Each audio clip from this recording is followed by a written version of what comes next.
My dad built a lot of stuff in his free time. If he wasn't watching fly fishing or reading Tom Clancy novels, he was carving something. He made tons of birdhouses. Not that he was into bird watching, but I think he really missed working and adding on to the home.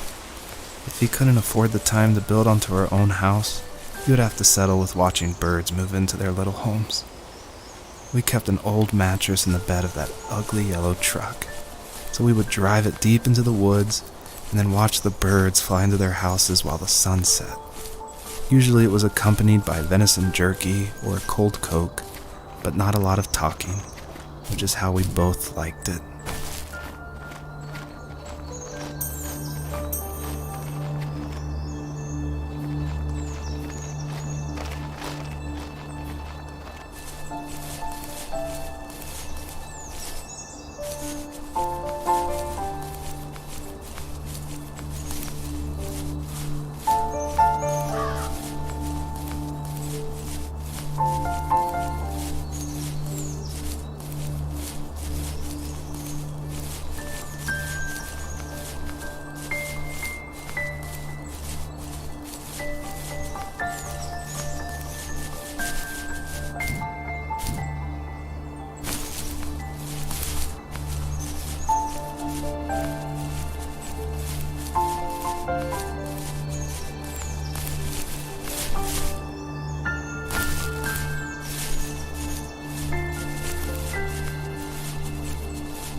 We were happiest underneath the evergreens.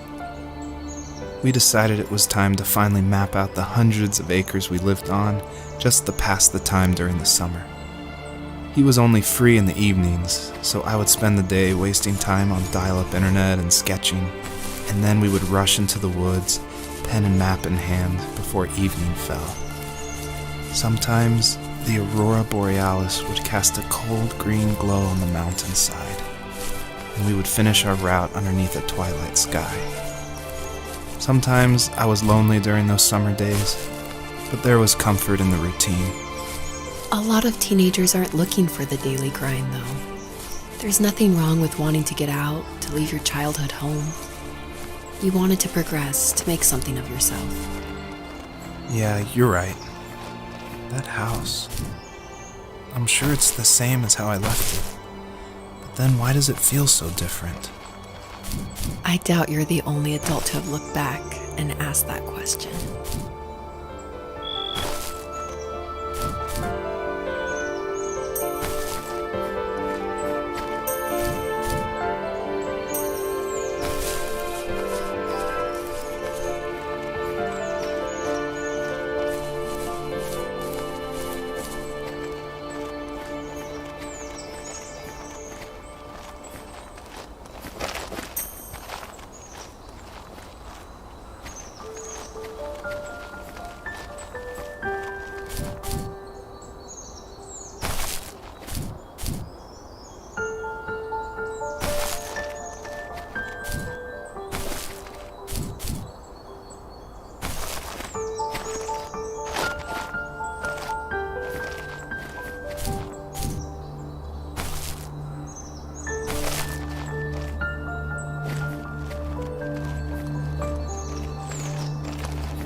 On our property, there were old abandoned pieces of a shed and car long left unused.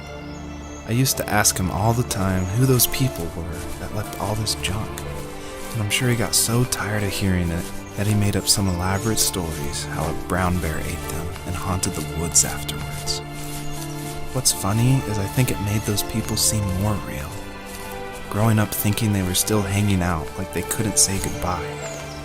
I used to tell my friends how I could swear I saw spirits move near the water, and that always freaked them out. I guess it didn't bother me, because the way I saw it, they were normal people with old cars and sheds, just trying to figure out how to survive and be happy in the middle of nowhere. It was a cool thought that they didn't want to leave, but I was a weird kid. Well, you had good company since those ghosts like living in a place where they were brutally devoured.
Even at my most distant, at the times when I detested him the most, he kept reaching out.